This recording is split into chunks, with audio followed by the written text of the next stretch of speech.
being very well covered by the defense. Yun! That was a good shot. Eksakto. 3-point shot. Davey Gayoso nakatingin kay Henry James. Magandang depensa ni Chris Jackson on Henry James.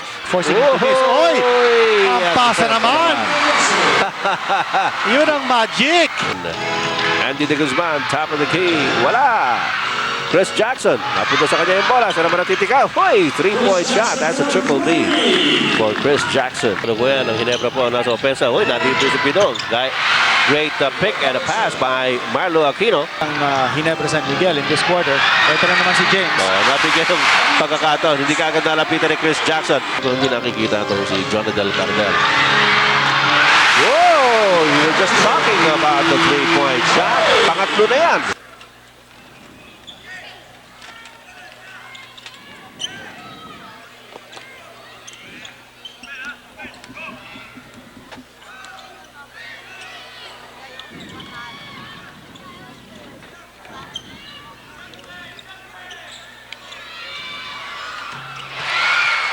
Davey Gayoso, 3 points.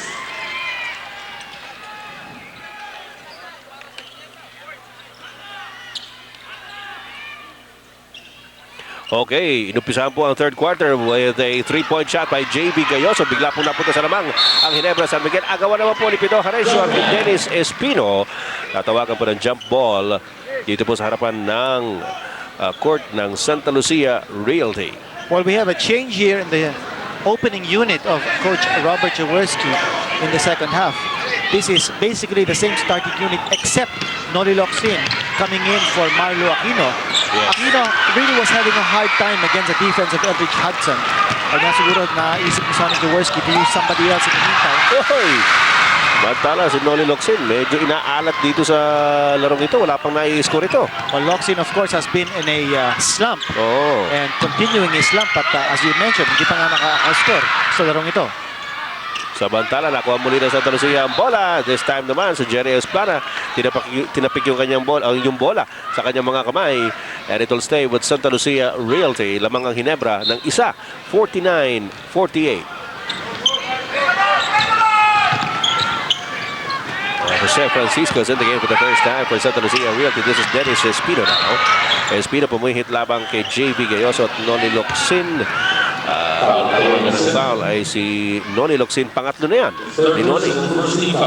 Well, Francisco in the game, as you mentioned, for the first time, he'll be teaming up with De Guzman to keep the defense of Ginebra honest. The defense must extend towards De Guzman and Francisco because they're both deadly three-point shooters. Not to mention ito si Esplana, tumitikado din niya sa labas. Ito, binabatay siya ni Pito Jarecio. Dinabas kay Andy De Guzman. Balik ulit kay Esplana. 5 seconds on the shot clock.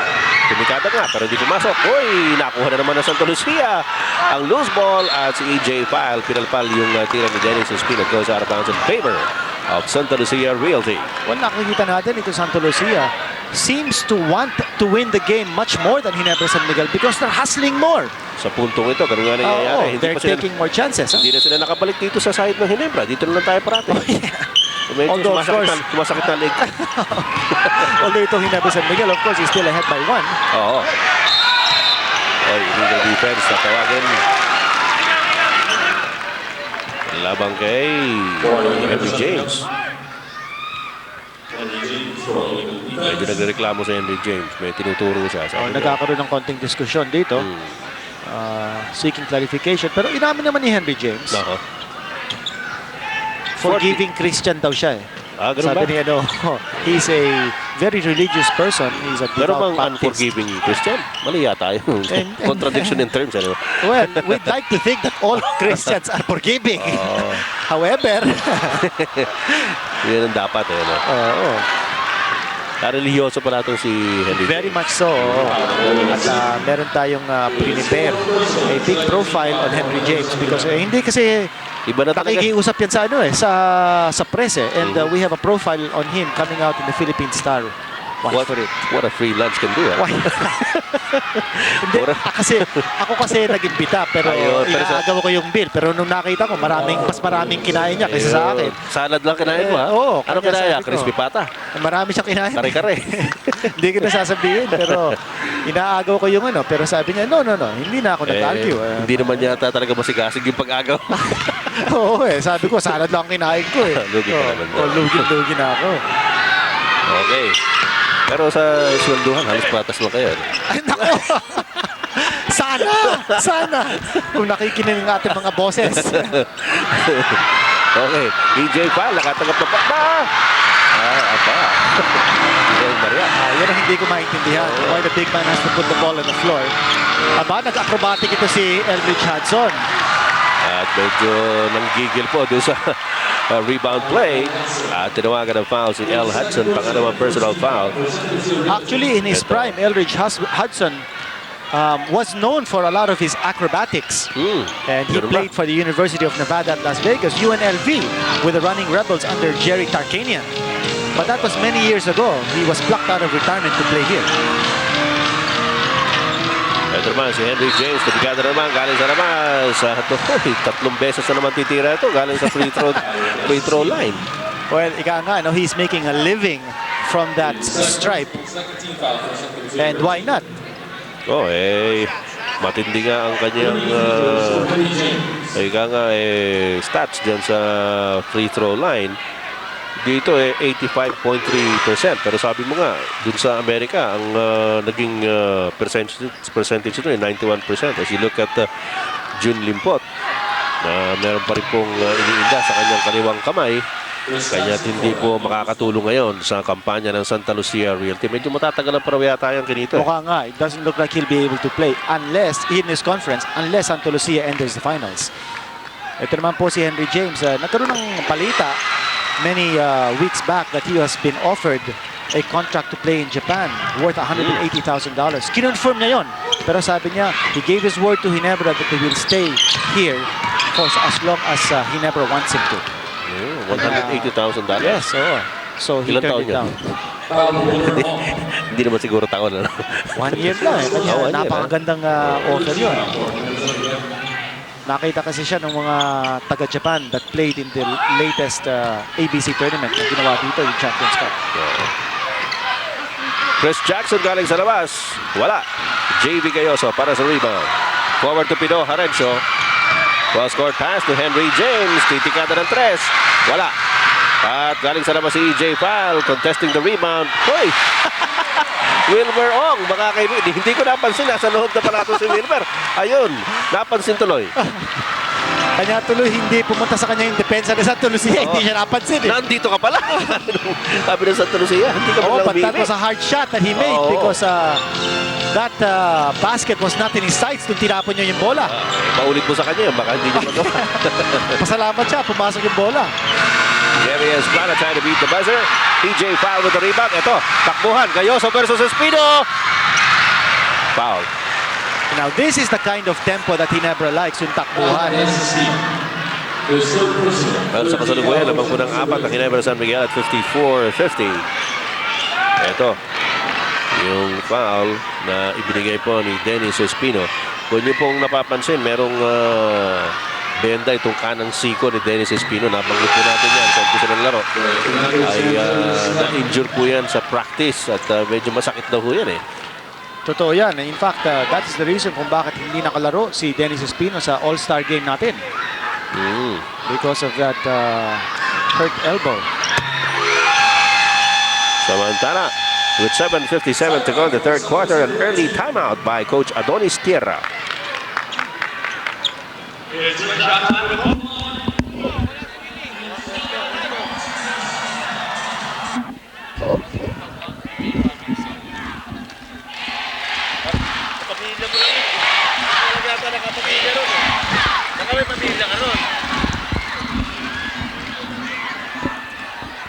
Ito rin. Oo. San Antonio, Batangas.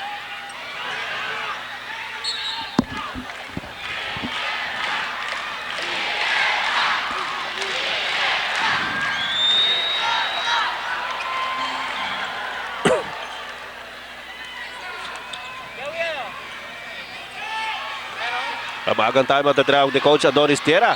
Sapagkat bago po sa basket na yan ni El Hudson, ay 2 puntos pa lamang nagagawa ng Santa Lucia dito sa third quarter. Yung 2 free throw ni Dennis Espino. Pero ngayon may 3-point plays Elridge Hudson. Hudson taking it strong against EJ File.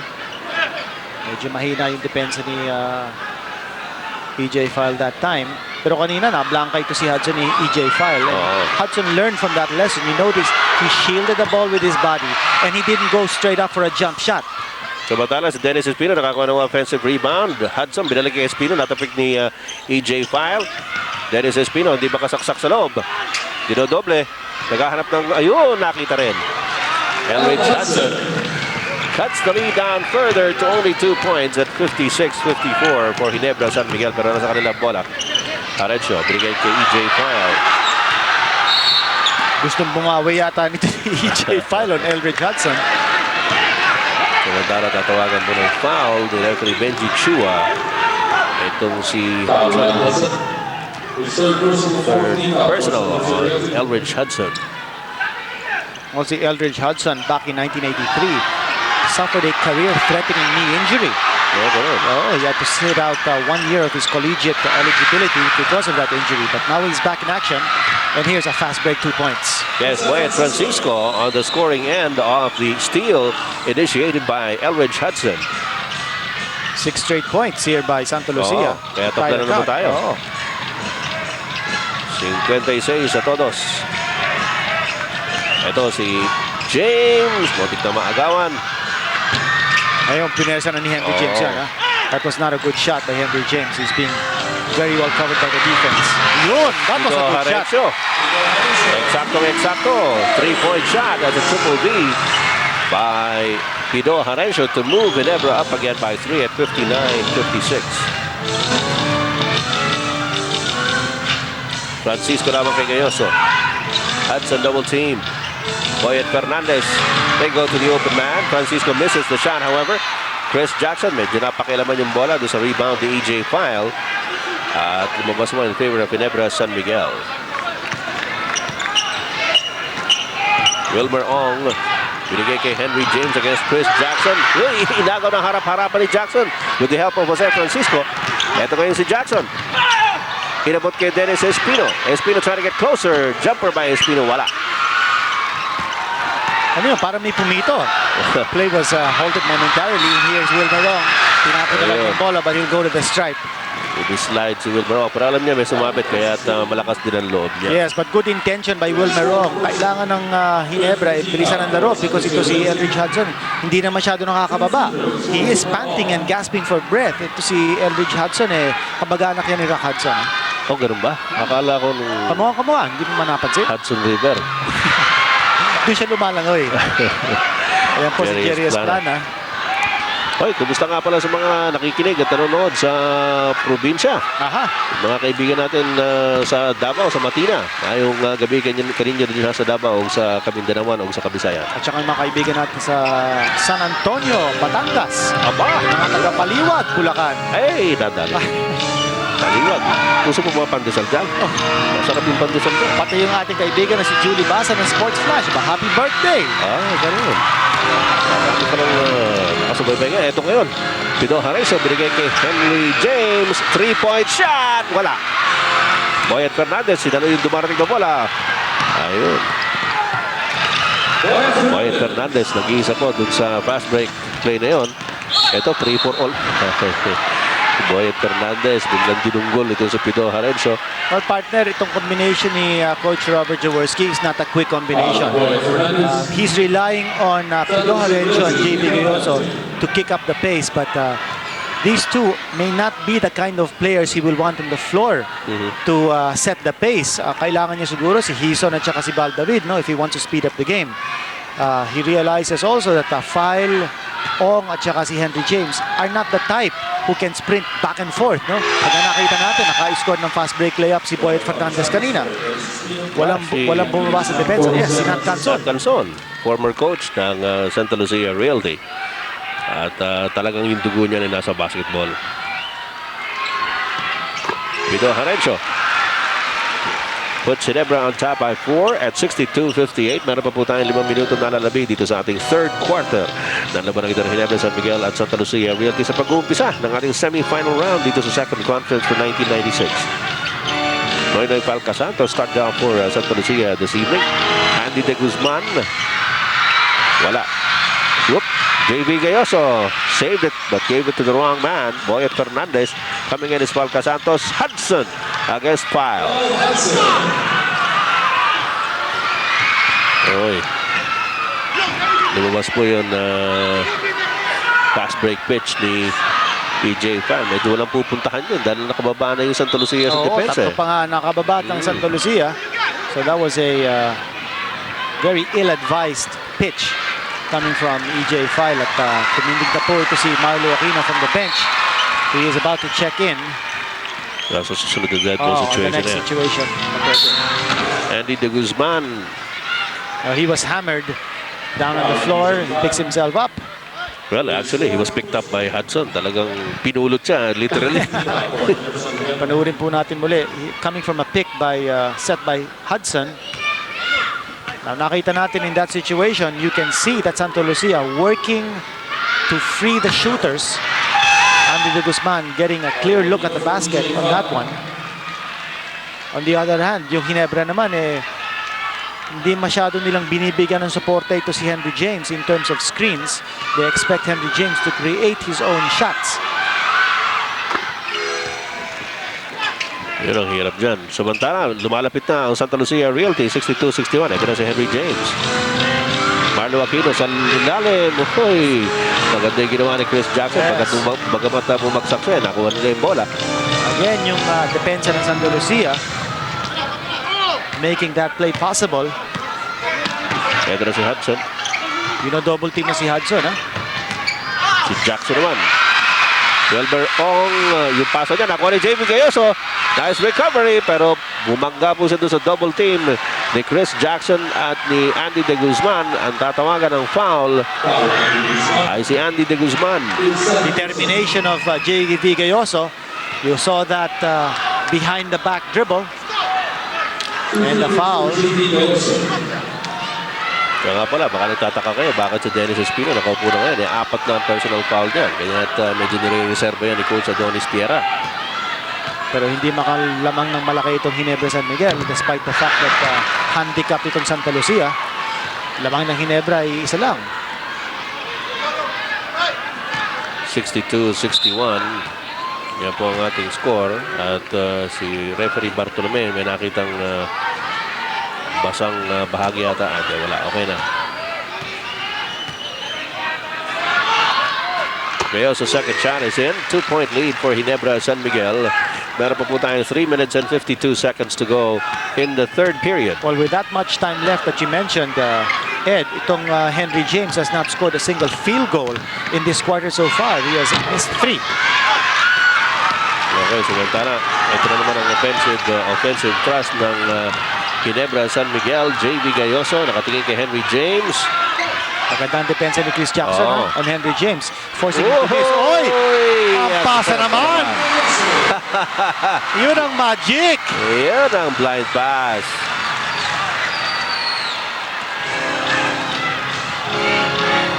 Samantala, lamang na naman ang 4 ng Ginebra at 65-61. Andy De Guzman, top of the key. Wala! Chris Jackson, napunta sa kanya yung bola. Siya naman natitikaw. Hoy! 3-point shot. That's a triple D for Chris Jackson. And that's his second for the night. Yes. At lamang na lang ng isa. Ginebra San Miguel, 65-64. Wilmer Ong nakawala kay Falcasantos. One-hander. Pinalpal ni Hudson. Oh, check the turnovers here for Ginebra San Miguel. Already 6 in this third quarter alone. Dumaib si Hudson para sa bola. Last touch siya. Si Hudson, I think, is just looking for an excuse to rest. Para humiga. Pero masakit Ito yung blind pass. Ayun. Beautiful blind pass. Parang si Ato. Ato, the blind pass. Pianist. The blind pass. Time out tayo. Coordin eh.